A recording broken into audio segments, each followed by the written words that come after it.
So I think the main inspiration for this track was just to make something groovy, something people could dance to, something, you know, that kind of had a house vibe. It has a mellow intro. I didn't want to make anything that was too, you know, 0 to 100 in your face. I wanted it to kind of start off 25% and goes in from there.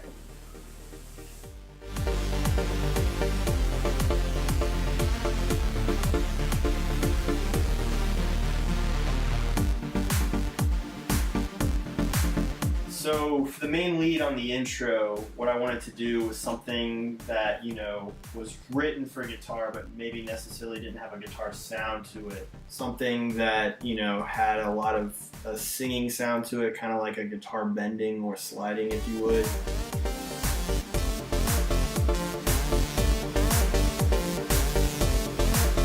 The theme of this track, what it really turned into was something that kind of had like spacey vibe, I would say. Not necessarily in the, you know, mixing aspect, but like the overall, what it made you think of when you listen to it.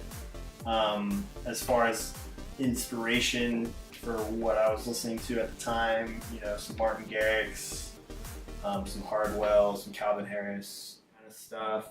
I'd really like to get maybe like a Nervo type of vocal on here. I think it would sound really good.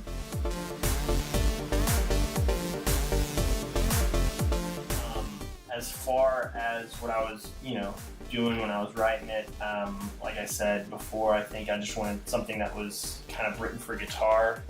It's in G minor, so that's a comfortable key for me to write in a lot.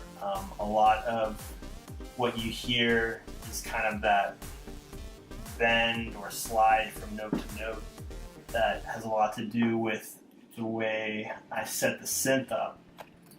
And that's going to be in silent 1, which is what I used. You can make that kind of singing sound out of the synth by just, you know, setting your synthesizer silent or whatever have you to a mono synth so that you get that glide from note to note, and then you can just mess with the rate glides from note to note to really create your own sound, which is what, you know, I was trying to go for with this track.